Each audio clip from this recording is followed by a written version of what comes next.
किसान आंदोलन 2 चल रहा है। कई किसानों को हरियाणा के जो जींद के किसान थे उनको हिरासत में भी लिया गया है। कुछ दिनों पहले हमने तस्वीरें हिसार के खेड़ी चोपटा से भी देखी थी।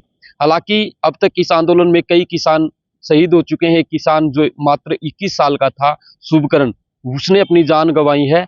अब मेरे साथ तस्वीरों में जिस शख्स को आप देख रहे हैं ये अमनदीप पिलानिया है और ट्विटर पर इनके लगभग 34,000 के आसपास इनके फॉलोवर्स थे और इन्होंने जो ट्वीट किए, इन्होंने जो वीडियोस ट्विटर अकाउंट पर शेयर की, उसके कारण इनका जो भारत के अंदर ट्विटर अकाउंट था उसको भारत सरकार ने बैन कर दिया। अमनदीप पिलानिया है, उनसे बातचीत करेंगे कि ट्विटर अकाउंट इनका बैन हो गया है, आगे क्या प्लान्स हैं, क्योंकि जिस तरीके से पहले पिछले आंदोलन में हमने देखा मनदीप पुनिया, अब की बार भी मनदीप पुनिया जो पत्रकार है उनका ट्विटर हैंडल जो है वो ब्लॉक किया गया है। क्या कहना चाहेंगे अमनदीप, आपका अकाउंट जो है वो सरकार ने बंद कर दिया है, क्या चाहती है ये सरकार? जिस तरीके से ध्रुव राठी की एक वीडियो आई, डिक्टेटरशिप, उन्होंने देश के प्रधानमंत्री मोदी को बताया, ये जो सरकार कर रही है।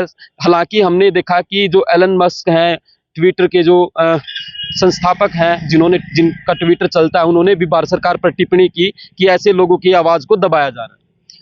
सबसे पहले तो मैं आपको बताना चाहूँगा, केवल पत्रकारों के ही नहीं, किसानों के भी अकाउंट बैन किए गए हैं। कोई भी व्यक्ति अगर किसान आंदोलन को कवर कर रहा है, चाहे वो खुद किसान हो या कोई पत्रकार हो, उसकी वीडियो अपलोड कर रहा है, सभी के अकाउंट ब्लॉक कर रही है सरकार। भारत में बैन किए जा रहे हैं। इसमें मेरा अकाउंट ही नहीं, इसमें पहले 3-4 पत्रकारों के भी अकाउंट बैन किए गए हैं। अगर आप कवरेज कर रहे हैं तो आपके अकाउंट को भी कभी भी सरकार बैन कर सकती है। सरकार नहीं चाहती कि कोई किसान आंदोलन की कवरेज करे। हालांकि हमने जो भी वीडियो या जो भी न्यूज़ दिखा रहे हैं वो वेरीफाइड न्यूज़ दिखा रहे हैं। धरातल पर जो पत्रकार काम कर रहा है वो भी वेरीफाइड न्यूज़ दिखा रहा है, लेकिन फिर भी सरकार कहीं ना कहीं अकाउंट बैन करने का काम कर रही है। मंशा क्या नजर आती है सरकार की? हमने पीछे भी देखा, जींद के कई यूट्यूबर थे जिनको प्रशासन द्वारा धमकाया भी गया, जिनको ये भी कहा गया कि आप किसान आंदोलन को ऐसे कवर मत कीजिए, हालांकि नहीं तो हमें आपके खिलाफ कार्रवाई करनी पड़ेगी। सरकार डरती है। सरकार को कहीं ना कहीं डर है कोई आवाज ना उठाए। अगर आवाज उठाएगा, आज एक चिंगारी है, वो कहीं ना कहीं आग का काम ना कर ले। सरकार को डर लगता है कोई उसके खिलाफ आवाज उठाता है। पहले की सरकारों को भी डर लगता था उनके खिलाफ कोई आवाज उठाता था, लेकिन अब की बार माहौल ज्यादा है। किसान अपने हकों की मांगने के लिए सड़कों पर आए हैं। वही मांग किसानों की है जो सरकार से पहले मांगी गई थी और सरकार ने हाँ भी भर ली थी। जो भी उनकी मांग थी, चाहे वो मुआवजे की मांग थी या कह सकते हैं हम केस वापसी की मांग थी, अन्य जो मांगे थी, एमएसपी की मांग थी, किसान ने पहले आंदोलन के दौरान सभी मांगों को मान लिया था कि हम इन पर काम करेंगे। कमेटी बनाई गई थी, उन्हीं मांगों के लिए सड़कों पर दोबारा किसान आए हुए हैं।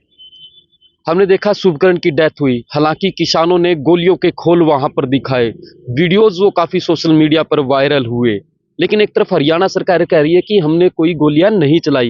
हालांकि बैलेट पेपर तक की जो गोलियां चली, एक पत्रकार को भी गोली लगी जो आज तक का था, उसने भी रिपोर्टिंग के दौरान उसको गोली लगी, लेकिन फिर भी एक तरफ हरियाणा सरकार मना कर रही है कि हम बैलेट पेपर नहीं चला रहे हैं, गोलियां नहीं चला रहे हैं। एक तरफ जो सीमा है जींद की और पंजाब की, पंजाब के सीएम जो है वो ये कहते हैं कि हमारी तरफ आपके ड्रोन नहीं आने चाहिए। यहाँ पर बीजेपी के जो मंत्री हैं वो ये बयान देते हैं कि ये कोई भारत पाकिस्तान की सीमा नहीं है कि हरियाणा के ड्रोन आपकी तरफ नहीं आ सकते। अनिल विज का एक बयान आपने सुना होगा, वो ये कहते हुए नजर आए कि ये कोई भारत पाकिस्तान की सीमा नहीं है, अगर हमारे तरफ कोई कांड करके या फिर कहे कि कोई उपद्रवी तोड़फोड़ करके पंजाब के अंदर जाकर घुस जाए तो हम उसको पंजाब में पकड़ नहीं सकते। उस बयान को आप किस तरीके से देखते हैं?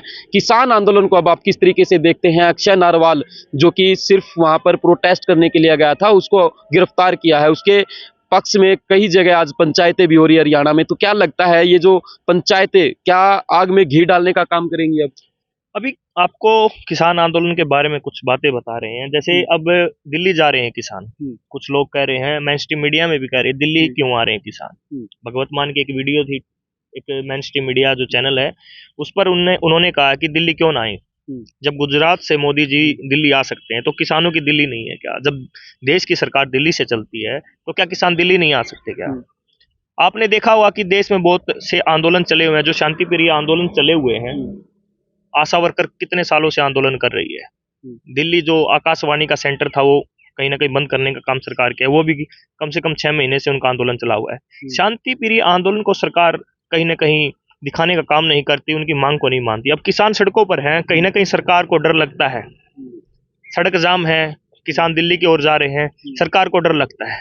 आंदोलन तो देश में बहुत से हुए हैं, शांति प्रिय आंदोलन हुए हैं, लेकिन सरकार कहीं ना कहीं उनकी आवाज सुनने का काम नहीं करती। आपने पंजाब के सीएम का जिक्र किया। हमने 2 दिन पहले मैंने पंजाब के जो किसान हैं जो बॉर्डर्स पर बैठे उनसे बातचीत की थी। उनका तो ये कहना है कि पंजाब के जो सीएम है कहीं ना कहीं वो सरकार के साथ मिले हुए हैं।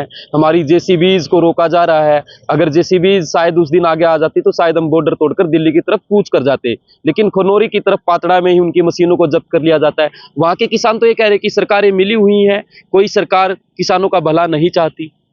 किसानों का भला चाहते तो एमएसपी पहले ही लागू हो जाती, बीजेपी सरकार आने से पहले। एमएसपी आज की मांग नहीं है, किसानों की बहुत पुरानी मांग है। अब बीजेपी में भी वही मांग मानी जा रही है। आगे कोई सरकार आएगी अगर या बदलती है तो एमएसपी की मांग तो किसानों की हमेशा रहती है। सरकार मांग नहीं मानती। अब भगवत मान की बात है, कहीं ना कहीं राजनीति तो है ही।